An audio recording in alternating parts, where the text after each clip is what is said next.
नमस्कार, मैं नरेश रागानी स्वागत करता हूं आपका हॉराइजन न्यूज पर। आइए देखते हैं अजमेर शहर की बड़ी खबर। टेलर मोटरसाइकिल की भिड़ंत में एक की हुई मौत, उपचार के दौरान तोड़ा दम। मोरवा का रहने वाला था युवक। टेलर और मोटरसाइकिल की भिड़ंत में मोरवा के रहने वाले पारसनाथ नाम के एक युवक की मौत हो गई। पारसनाथ बरवाड़ा से शहर की ओर आ रहा था कि तभी पीछे से आ रहे ट्रेलर चालक ने लापरवाही से वाहन चलाकर उसे टक्कर मार दी। युवक को गंभीर घायल अवस्था में जवाहरलाल नेहरू अस्पताल में भर्ती करवाया गया। उपचार के दौरान उसने दम तोड़ दिया। मैं जीवराज जाट हूँ, बरवाड़ा का रहने वाला हूँ। जन समाज संस्था चलाता हूँ, इंजन चलाता हूँ। मेरा निवेदन है कि इसने कल 3 बजे बांद्रावाड़ा से की रिश्तेदारी से मोटरसाइकिल पे लोरवाड़ा से आ रहा था। उस टाइम इसने गाड़ी वाले ने पीछे से मोटरसाइकिल टक्कर मार दी। उसकी वहाँ स्थिति गंभीर होगी। उसको निसाबाद एडमिट कराया, निसाबाद से विक्टोरिया भेजा। विक्टोरिया से 10:30 बजे रात को उसकी डेथ हो गई है। इसलिए हम पोस्टमार्टम करा के इसको लाश को सुपुर्द कर रहे हैं। गाड़ी कौन सी थी? गाड़ी एक टैंकर था, टेलर, गुजरात टेलर था। इसका क्या नाम था, क्या करता था ये गाड़ी पे कनेक्टरी करता था। मोटरसाइकिल अभी जो परिवार ने मिलने के लिए गया था, व्हीकल चला रहा था, 2 व्हीलर। उसको फिर चलते पीछे से टेलर को से टक्कर मारा। इसको टक्कर मारने पे इसकी स्थिति गंभीर थी, सिर में चोट आ गई। फिर निसाबाद इसको रेफर करा, निसाबाद से इसको यहाँ अजमेर रेफर कर दिया। रात को 3:30 बजे 10:30 बजे इनकी डेथ हो गई। नाम क्या था इनका? इसका नाम पारसनाथ है, पिताजी नाम पेमानाथ है, गांव लोरवाड़ा है, तहसील निसाबाद है, जिला अजमेर।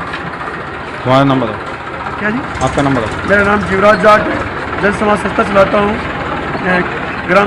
ग्रामीण की सेवा करता हूँ। हमारी एनजीओ का ये काम है, जनहित का कार्य करती है। बायोमेट्रिक अटेंडेंस के खिलाफ हुआ प्रदर्शन, कलेक्टर को ज्ञापन देकर जताया रोष। कभी देर हो जाए तो भुगतना पड़ता है खामियाजा। बायोमेट्रिक सिस्टम से होने वाली उपस्थिति के खिलाफ ग्रामीण क्षेत्रों के कार्यरत नर्सिंग स्टाफ सहित अन्यों ने कलेक्टर के बाहर अपनी नाराजगी दर्ज कराई। इस दौरान उन्होंने जिला प्रशासन को ज्ञापन भी सौंपा। ज्ञापन देने आए कर्मियों ने बताया कि जब वह अपने घर से दूर दराज ग्रामीण क्षेत्रों में अपने कार्यस्थल पर पहुंचते हैं तो उन्हें कई तरह की समस्याओं से गुजरना पड़ता है, जिसके चलते कई बार उन्हें कुछ देरी हो जाती है। बायोमेट्रिक प्रणाली से अटेंडेंस के चलते लेट होने पर उनकी उपस्थिति दर्ज नहीं हो पाती। लागू करवाने के बाबत हम लोग इकट्ठे हुए हैं। तेज बोलो। क्योंकि हमारे पास 3 से 4 राजस्व गाँव होते हैं। एक गाँव की 8 से 10,000 की जनसंख्या होती है और एक गाँव मतलब दूसरे गाँव से 10 से 20 किलोमीटर दूर होता है। हमारा फील्ड का भी कार्य है, ओपीडी का भी कार्य है। फील्ड में हमें घर घर जाके सर्वे करना पड़ता है और हमें बुखार की मरीजों की जाँच करनी पड़ती है, वाटर सेंटर लेके जाने पड़ते हैं, टीकाकरण करना पड़ता है, बच्चों का स्वास्थ्य परीक्षण करना पड़ता है। और हम गाँव में चले तो भी हमें लोग पूछते हैं कि भाई जी हमें ये तकलीफ है, ये दवाई दो, तो हम वहीं रुक जाएंगे। हमारा आधा घंटा वैसे ही खराब हो जाता है, तो हम समय पर जाके उपस्थिति कर देंगे। इसलिए हम इसके विरोध में यहाँ सब इकट्ठे हुए हैं और आज कलेक्टर साहब को ज्ञापन देते हैं। तो इस मामले में आप क्या चाहते हैं? आप क्या बायोमेट्रिक मशीन हम लागू नहीं करवाना चाहते और हमारा एक पारी का समय कर दिया जाए। सबका एक निश्चित समय, सबके पास निश्चित काम है, हमारे पास 2 काम है। या तो हमें और स्टाफ दिया जाए या हमारा एक निश्चित समय किया जाए। निश्चित समय की मांग है। किसकी जगह के लोग हैं? हम सांगन ब्लॉक और मसूदा ब्लॉक के आए हैं। आज किससे मिले हैं आप? अब हम कलेक्टर साहब से। नाम बताओ। रजनी प्रजापति। चिकित्सा मंत्री के रूप में आज भी जिले के बाहर लगा है राजेंद्र राठौड़ का पोस्टर, जबकि कालीचरण शराब बन चुके हैं चिकित्सा मंत्री। भले ही राजस्थान सरकार में राजेंद्र राठौड़ अभी चिकित्सा मंत्री न हो, लेकिन जवाहरलाल नेहरू अस्पताल के बाहर लगी होर्डिंग में आज भी वो चिकित्सा मंत्री के रूप में फोटो समेत छपे हुए हैं। ये होर्डिंग उस समय लगाया गया था जब राजेंद्र सिंह राठौड़ चिकित्सा मंत्री थे। बाद में सरकार ने कालीचरण शराब को चिकित्सा मंत्री के दायित्व से नवाज दिया। वैशाली नगर में चोरों ने लगाई एक मकान में तेज, परिवार गया हुआ है अजमेर से बाहर। पुलिस ने शुरू की कार्रवाई। वैशाली नगर इलाके में चोरों ने एक सूने मकान में चोरी की वारदात को अंजाम देकर पुलिस की नींद उड़ा दी। स्थानीय बीना चैरिटेबल ट्रस्ट के सचिव जगदीश बच्चानी के निवास पर यह चोरी की वारदात हुई। जानकारी के मुताबिक बच्चानी अपने परिवार के साथ पिछले 10 दिनों से शहर से बाहर गए हुए हैं। उनके आने के बाद ही नुकसान का आकलन होगा। मौके पर पहुंची पुलिस ने कार्रवाई शुरू को कोई हुआ होगा, ऊपर से आए छत से, क्या गया क्या नहीं गया वो तो मालिकों को आने के बाद ही मालूम पड़ेगा। कहाँ गए हुए? बेंगलोर गए हुए। किनका मकान और किस जगह? जगदीश वचानी जी का।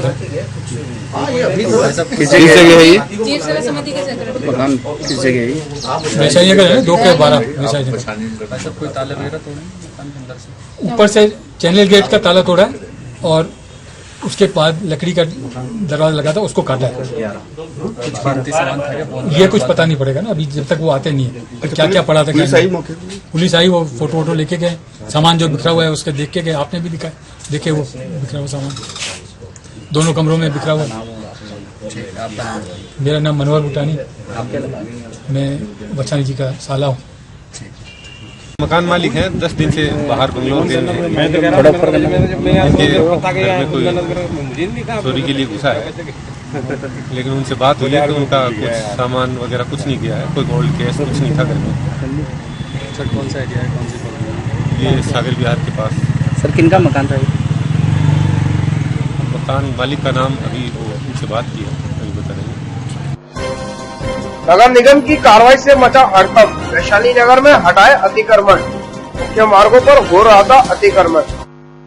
नगर निगम के अतिक्रमण हटाओ दस्ते ने बड़ी कार्रवाई करते हुए वैशाली नगर क्षेत्र से अतिक्रमण हटाए। निगम के दस्ते के पहुंचते ही अतिक्रमियों में हड़कंप मच गया।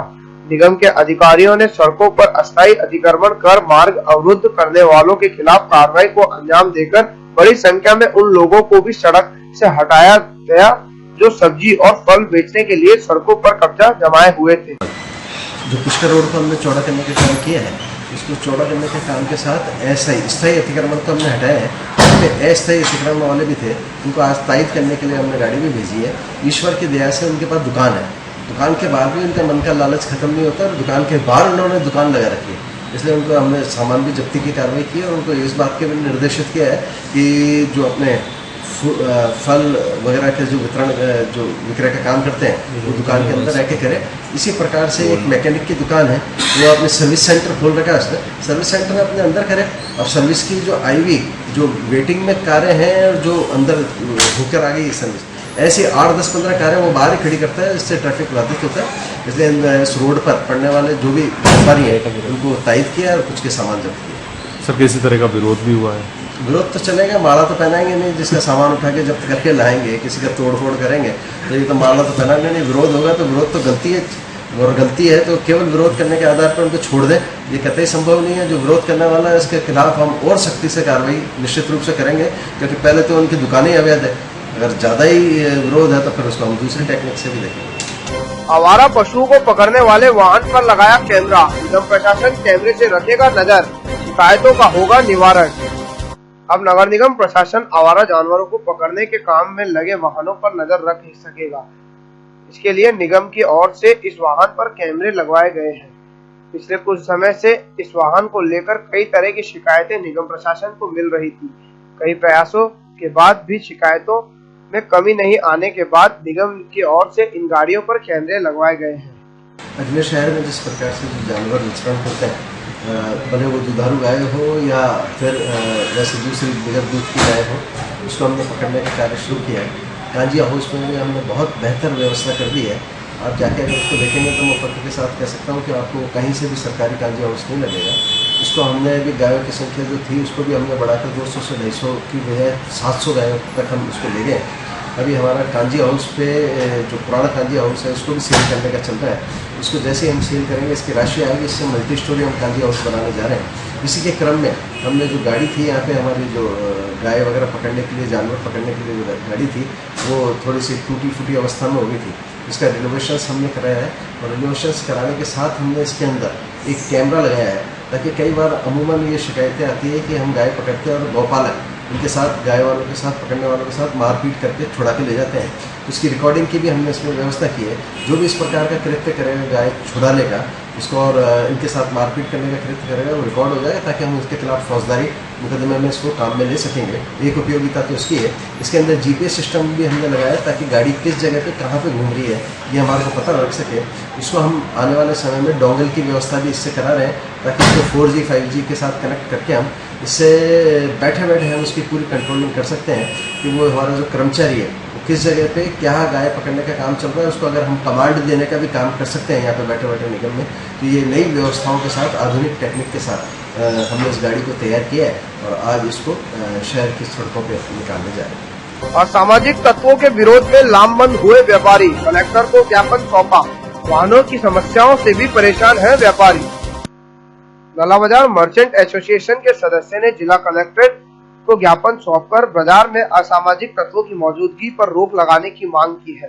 व्यापारियों ने क्षेत्र में चलने वाले अनियंत्रित वाहनों की रेलम पेल भी रोकने की मांग की है। कलेक्टर को दिए ज्ञापन में व्यापारियों ने बताया कि क्षेत्र में आए दिन असामाजिक तत्व लोगों के लिए परेशानियां खड़ी करते हैं। कई बार प्रयास करने के बाद भी उन पर अंकुश नहीं लगा सके। लॉ कॉलेज के छात्र पहुंचे कलेक्ट्रेट, 5 महीने की पढ़ाई में हो रही परीक्षाओं को लेकर नाराज, कलेक्टर को दिया ज्ञापन। लॉ कॉलेज को मान्यता मिली जनवरी में, लॉ कॉलेज की कक्षाएं भी शुरू हुई जनवरी में और अब कॉलेज प्रशासन जुलाई यानी केवल 5 महीने बाद ही परीक्षा कराने जा रहा है। केवल 5 महीने की पढ़ाई के बाद हो रही परीक्षाओं को लेकर विद्यार्थियों में रोष व्याप्त है। छात्रों ने कलेक्ट्रेट पर पहुंचकर प्रदर्शन किया और ज्ञापन देकर परीक्षा 4 महीने बाद कराने की मांग की है। हर वर्ष राष्ट्रीय विधि महाविद्यालय को जो कि मान्यता जनवरी में जाकर मिलती है और उसके बाद कक्षाएं मात्र 4 महीने या 5 महीने की कक्षाएं लगती हैं। इस वर्ष भी बच्चों का प्रवेश 15 जनवरी के आसपास से प्रारंभ हुआ और उसके बाद महाविद्यालय में कक्षाएं प्रारंभ हुई। कक्षाएं प्रारंभ होने के बाद कुछ समय पहले अभी महाविद्यालय के द्वारा परीक्षा में अनुपस्थित जो बच्चों के अटेंडेंस शॉर्ट करके एक विश्वविद्यालय लेटर फॉरवर्ड किया गया, उसमें लगभग 25 विद्यार्थी ऐसे जिनकी कक्षा में अनुपस्थित होने के कारण अटेंडेंस 75% से कम होने लगी, जबकि वास्तव में अगर देखा जाए तो बच्चों को प्रवेश जनवरी फरवरी में जाकर मिल रहा है और उसके बाद 6 माह के भीतर सारी चीज़ें कवर नहीं हो पाई। इस कारण और बीच में एक मंथ जो था उसमें DCL, DLL, LLM और विद्यार्थियों के भी एग्जाम हुए, उससे भी कक्षाएं नहीं लगी। कहीं ना कहीं इन बच्चों के जीवन के साथ 1 वर्ष के साथ खिलवाड़ किया जा रहा है। इस मांग को लेकर आज कलेक्टर साहब से हम मिलेंगे और कलेक्टर साहब को निवेदन करेंगे कि अभी नहीं तो सप्लीमेंट्री के जो PT के एग्जाम होंगे उनमें इन बच्चों को 1.5 महीने की कक्षा लगाकर इनके राजीव भारद्वाज पूर्व शासन राजकीय विधि महाविद्यालय है कि लॉ कॉलेज में फर्स्ट ईयर में आज प्रथम वर्ष के जो एग्ज़ाम स्टार्ट हुए उसमें हमें नहीं बैठाया गया और जबकि हमारे साथ के अन्य स्टूडेंट थे उनको है जो बैठा लिया गया और हमें 24 लड़कों लड़कियों को वंचित कर दिया गया परीक्षा। उसके लिए हम DC साहब से मिले हैं और आदरणीय कलेक्टर साहब से भी करते कि हमें परीक्षा से वंचित नहीं किया जाए और हमारा साल बिगड़ के बजाया जाए। आज हम यहाँ कलेक्टर साहब को है जो आवेदन ज्ञापन देना है कि हमें जो आगामी सोमवार को जो परीक्षा है उसमें हमें नियमित बिठाया जाए और जो प्रिंसिपल महोदय है उनको रिक्वेस्ट की जाए और जो यूनिवर्सिटी के BC साहब उनसे भी नियमित किया जाए। आपको सोमवार को नहीं बिठाया जाए? इधर देखो भाई साहब, क्या नहीं बिठाया है तो अभी ना वापस और आंदोलन करेंगे। नाम बताओ। जबकि हम लोग स्टूडेंट हैं जो कॉलेज गए और हमारे से जो एक लड़के एक दिन के लिए गए उनको आज बैठा लिया गया लेकिन हमें वंचित कर दिया गया। ये इसका कॉलेज को कामयाबी मिलना पड़ेगा। आपको क्यों वंचित कर दिया गया? वंचित क्यों? कॉलेज को मान्यता लेट मिली है, क्लासें लगी नहीं है, फिर भी हमें वंचित कर दिया गया। इसका खामियाजा हम क्यों भुगते हैं? ये तो राज्य सरकार या BCCI भुगते हैं ना, हम क्यों भुगते हैं? नाम बताओ। मेरा नाम कुणाल राठौड़ है। रोडवेज बस स्टैंड की पानी की टंकी की नहीं हो रही सफाई, मंत्री देवनानी ने लगवाई थी पानी की टंकी। रोडवेज प्रशासन की लापरवाही से गंदा पानी पीना पड़ रहा है लोगों को। अजमेर उत्तर के विधायक और शिक्षा राज्य मंत्री वासुदेव देवनानी के प्रयासों से रोडवेज बस स्टैंड पर लोगों के लिए पीने के पानी की बेहतरीन व्यवस्था कराई गई। देवनानी ने अपने कोष से यहाँ पानी की टंकी और वाटर कूलर लगवाया था। लोगों को इसका लाभ भी मिल रहा था, लेकिन पिछले कुछ समय से रोडवेज प्रशासन की लापरवाही के कारण पानी की टंकी की सफाई नहीं हो रही है। टंकी में काई जम चुकी है और लोग गंदा पानी पीने को मजबूर है। पानी की टंकी की सफाई नहीं होने से लोग सहित आसपास के दुकानदारों में भी रोष व्याप्त है। जैसे ये अपने राज्य मंत्री के पास देवनानी ने टंकी बनवाई थी आज से 10 साल पहले, तो पानी के लिए पब्लिक के लिए यहाँ तो सफाई इस पानी की होती नहीं है, काई जमी हुई है, लोग पानी पीते हैं, भर के जाते हैं, वो सोचते हैं ठंडा पानी इसलिए भर के जाते हैं, उनको पता नहीं है पानी बीमारी का घर है, लोग ध्यान देते हैं इस बात का, लोग आते हैं भर के चले जाते हैं। और इसकी क्या नल की सफाई भी नहीं होती, कभी 1.5 महीने बाद कभी सफाई होती है, इससे पहले सफाई नहीं होती है, 1.5-2 महीने लग जाते हैं सफाई करने में। वो बोलते भी हैं, ये बोलते करेंगे तो फिर करते हैं 1.5 महीने बाद सफाई। और क्या हुआ? आपका नाम बोलो। जय किसान। रेल पत्रिका का हुआ विमोचन, TRM चावला ने किया विमोचन, बड़ी संख्या में थे रेल अधिकारी उपस्थित। अजमेर मंडल रेल कार्यालय के सभागार में मंडल रेल प्रबंधक पुनीत चावला की मौजूदगी में इंडियन रेलवे पत्रिका के अजमेर मंडल संस्करण का विमोचन हुआ। विमोचन समारोह में बड़ी संख्या में मंडल के वरिष्ठ रेल अधिकारी और अनेक अधीनस्थ कर्मचारी व कई लोग मौजूद रहे। पत्रिका में अजमेर मंडल में हो रहे कार्य सहित विभिन्न तरह की जानकारियां प्रकाशित की गई। इंडियन रेलवेज की ये एक मंथली मैगजीन है जो कि रेलवे बोर्ड से छपती है। इसमें एडिटोरियल बोर्ड में चेयरमैन रेलवे बोर्ड होते हैं, सेक्रेटरी रेलवे बोर्ड होते हैं और एडिटर इनकी कल्याणी मैडम है, MR कल्याणी, जो आज यहाँ पे हमारे साथ हैं। तो इसमें इस विशेषांक जो जुलाई का जो एडिशन है, इसकी विशेष बात यह है कि ये अजमेर मंडल पे इस पे ये फोकस किया गया है। नॉर्मली जो ये एडिशंस आते हैं हर माह के, इसमें जोनल रेलवेज पे फोकस जो है वो होता है, मतलब पूरे जोन पे, जैसे NWR पे, बट इसमें जो है सिर्फ अजमेर मंडल में फोकस हुआ है। तो ये इसकी एक विशेष बात है। अजमेर मंडल में हमारे कार्यों में बहुत तेजी से प्रोग्रेस हो रही है। अगर हम मूलभूत ढांचे की बात करें तो डबलिंग, रेल विद्युतीकरण और डेडिकेटेड फ्रेट कॉरिडोर, इन तीनों का काम बहुत तेजी से चल रहा है और दिसंबर 2018 तक ये तीनों ही ऑलमोस्ट कंप्लीशन स्टेजेस पे पहुंच जाएंगे। इससे हमारी पैसेंजर और फ्रेट कैरिंग कैपेसिटी आज के मुकाबले में कम से कम डबल हो जाएगी, इफ नॉट मोर। हमारी जो अर्निंग्स हैं, गुड्स और पैसेंजर की अर्निंग्स, वो अगर हम फर्स्ट क्वार्टर की बात करें अभी Q1 की, वो पिछले साल से हम पहले ही उसका टारगेट ज़्यादा अचीव कर लिया है। हमने गुड्स अर्निंग में पिछले वर्ष के मुकाबले में 25% ज़्यादा अर्निंग करी है। तो ये सब चीज़ें जो हैं वो इस मैगजीन में छपी हैं। इस मैगजीन में पूरा अजमेर डिवीजन का जो रूप हो जाएगा, मतलब ये अपना हिस्टोरिकल मंडल है। ये जिस बिल्डिंग में हम बैठे हैं ये 1884 की बिल्डिंग है। ये इंजीनियर इन चीफ का ऑफिस होता था। उस समय ये मंडल जो है MG का मंडल था, मतलब यहाँ पे ब्रॉड गेज था ही नहीं। और तब से लेके आज का जो सफ़र है वो बहुत ही एक ऐतिहासिक सफ़र है। और अब जो है हमारे यहाँ पे अभी कोई भी ब्रॉड गेज, कोई भी MG सेक्शन जो है वो रह नहीं गया। इससे लगता है कि पूरे देश में अजमेर का नाम जाएगा पुस्तक की मदद से। हाँ बिल्कुल। इसमें जो उपलब्धियां हैं हमने अजमेर मंडल में जो खासकर जो 1 साल में की हैं, चाहे वो डिजिटल इंडिया का उसमें हो, चाहे पैसेंजर एमेनिटीज़ में हो, वाईफाई किया है, कैशलेस सर्विसेज की हैं, स्टेशन पे प्लेटफॉर्म्स जो हैं उनको बनाया गया है। अजमेर में सेकंड एंट्री की प्लानिंग की है जो अब काम शुरू होने वाला है अगले माह से। लिफ्ट्स, एस्केलेटर्स, जिस गति पे काम जो है हुआ है उसकी एप्रिसिएशन हुई है। हो रही है। इसीलिए ये अजमेर मंडल पे ये बेसिकली एक ये फोकस इशू है। बाकी आपको ये पढ़ने से पूरा पता लग जाएगा। सिमिलरली हमारा जो हॉस्पिटल है मेडिकल फील्ड में 1894 का हॉस्पिटल है। पिछले कुछ वर्षों में इसकी स्थिति थोड़ा खराब हो गई थी। हम उसको पूरी कोशिश कर रहे हैं कि जो उसकी ग्लोरियस पास्ट, तब ये अजमेर पूरे शहर में यही एक हॉस्पिटल हुआ करता था, तो हम ये पूरी कोशिश कर रहे हैं कि इसको उसी स्तर पे वापस ले जाए ताकि हमें बाहर पेशेंट्स को रेफर करने की कम से कम आवश्यकता हो। बहुत इक्विपमेंट और स्टाफ और सर्जन एंड डॉक्टर सभी जो है इसके लिए।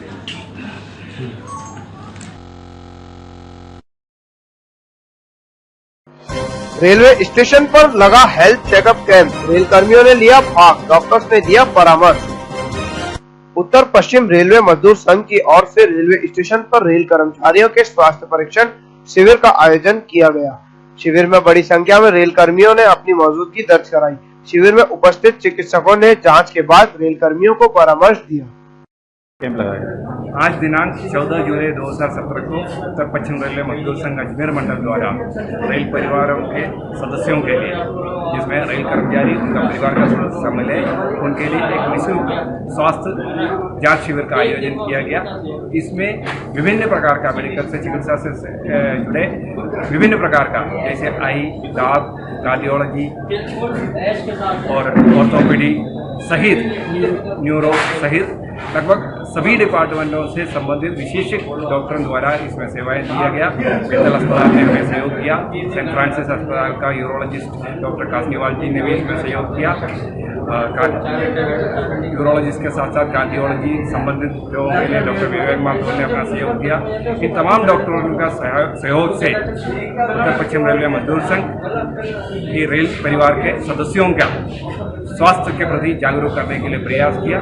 मैं ऐसे ही जगह मंडल अध्यक्ष UPRM अजमेर। आयुर्वेद नर्सिंग कर्मियों ने की नौकरी की मांग, सरकार नहीं भर रही खाली पड़े पद। आयुर्वेद मुख्यालय पर किया प्रदर्शन। आयुर्वेद विभाग में लंबे समय से रिक्तियां नहीं भरे जाने से जहां विभाग की कार्रवाई सफर कर रही है, वहीं आयुर्वेद विभाग के प्रशासनिक कर्मचारी बेरोजगारी के आलम में दर्द खा रहे हैं। बोलने की मांग को लेकर इन नर्सिंग कर्मियों ने विभाग के मुख्यालय पर जोरदार प्रदर्शन करते हुए नाराजगी जताई। उन्होंने आयुर्वेद विभाग के निदेशक को ज्ञापन सौंपकर बोलने की मांग की। इस वजह से ये प्रदर्शन किया गया। आज बेरोजगार आयुष नर्सेज यहाँ पे आए हुए हैं नई भर्ती की मांग करने के लिए। आयुर्वेद विभाग में आयुष नर्सेज के हजारों पद बहुत समय से रिक्त चल रहे हैं, लेकिन बेरोजगारों की नियुक्ति नहीं दी जा रही है। बेरोजगार आयुष नर्सेज चाहते हैं कि जल्द से जल्द भर्ती निकाली जाए और भर्ती प्रतियोगी परीक्षा के थ्रू, मतलब राजस्थान लोक सेवा आयोग या अधीनस्थ लोक सेवा आयोग के थ्रू की जाए, यही हमारी मांग है और सरकार जल्द से जल्द इस मांग पर कार्रवाई करें। धनुष राम मीणा, प्रदेश अध्यक्ष, राजस्थान आयुर्वेद संयुक्त संगठन नर्सेज। सावन के पहले पूनम पर पूजे गए नाग, महिलाओं ने मनाई नाग पंचमी, विभिन्न स्थानों पर हुआ पूजा पाठ। सावन के पहले पूनम पर हिंदू धर्मावलंबियों ने नाग देवता की पूजा कर मनोकामनाएं मांगी। इस दिन को नाग पंचमी भी कहते हैं। महिलाओं ने विभिन्न स्थानों पर जाकर नाग देवता की पूजा कर सुख शांति और समृद्धि की कामना की। महिलाओं ने नाग देवता और नाग पंचमी के महत्व को भी बताया। महीना है, सावन के महीने में पंचमी होती है, नाग देवता की पूजा होती है। नाग देवता ना प्रसन्न होते हैं, उनके केयर में होता है, उनको केयर देते हैं और ना उनको भाई भतीजे का आशीर्वाद देते हैं। और जो फिर उनके आठवां उसके भाई भतीजे होते हैं ना, तो उनके आठवां लेके आते हैं। आठवां लेके आते तो त्यौहार वगैरह सारी सामग्री लाते हैं। तो उनकी दौड़ जिठाने होती है, वो देखती रह जाती है तो हमारे तो भाई है भतीजे हैं तो भी कुछ नहीं आता, और आज इसके कुछ भी नहीं है तो भी सब कुछ आया तो जलने लग जाती है। तो उसका भाई नाग बन के आता है तो वो डर जाती है। तो बोले तू डरे मत बेटा, मैं तेरा भाई बन के आया हूँ। तो बोले कि है ना भाई बन के आया तो मेरे साथ चल तू। तो वो उसके साथ बम्बे में ले जाता है और वहाँ पे भाई भतीजे सब रहते हैं ना, तो वहाँ पे वो दूध पिलाने लगती है भाभी। तो वो कहती है कि मैं पिलाऊंगी आज दूध। बोले नहीं तुम नहीं पिलाओगे। तो वो जानती तो थी नहीं, और गरम गरम दूध में घंटी बजा देती है। वो सारे नाग देवता गरम गरम दूध में आ जाते हैं। आने के बाद उनके खंडे मंडे हो जाते हैं और वो डरने लग जाते हैं। तो भाभी कहती है, वो रत्ती जात होती है, तो वो बोले कि भाई है ना इसको तो मैं मारूंगी, मेरे बेटे पोते को इनको खंडा वंडा कर दिया। तो उसने कहा नाग देवता ने, ये मेरी बहन है, इसको आज मैं आशीर्वाद लेके लाया हूँ कि इसके पियर नहीं था, तो पियर आई है। तो भाई भतीजे हो गए, इसको पता नहीं था, हो गया तो कोई बात नहीं। अब है ना, अब इसको है ना राजू से अपने ससुराल पहुँचाने गई, उसको खूब लिया और है ना फिर वापस ससुराल पहुँचा गया। 2 जगह ना देखती रह गई, बोले कि देखो आज हमारे तो कुछ भी नहीं है और इसको ये सब कुछ नहीं होते भी इसको इतना सब कुछ दिया है। और आशीर्वाद देके नाग देवता चले गए। नाम गीता बड़गोटी। सावन लगते ही आती है पूनम पंचमी को, इसको नाग पंचमी कहते हैं। तो ये इस दिन है ना इसकी नाग देवता की पूजा होती है। ये यहाँ पे बनी हुई है इसके पास पावर हाउस के पास बम्बई। शुरू से यहीं पे हम लोग पूजा करने आते हैं। तो ये सौभाग्यवती स्त्रियों को सबको बहुत अच्छी रहती है। नाग पंचमी होती है, लेकिन मोब चने वगैरह सब ठंडा बनता है खाना और इसमें पूजा करती है नाग देवता की।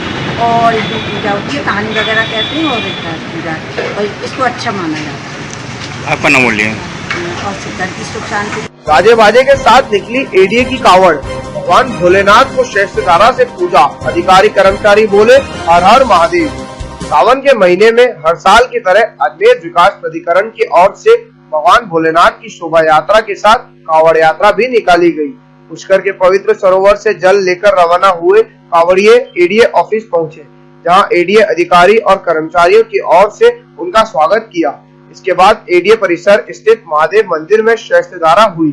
एडीए अधिकारियों और कर्मचारियों ने सामूहिक भोजन प्रसादी भी रखी। समापन अब कावड़ यात्रा सभी को जलपान ग्रहण करने के बाद अब जल चढ़ाया जाएगा शिव जी के। पूजा चालू है। ये कार्यक्रम एडीए की तरफ से हर बार होता है, इस बार भी इसका आयोजन किया गया है। आपका नाम? Anil Sharma, sub inspector. खबरें विस्तार से पढ़ने के लिए लॉग ऑन करें फॉयदा.com सच के साथ।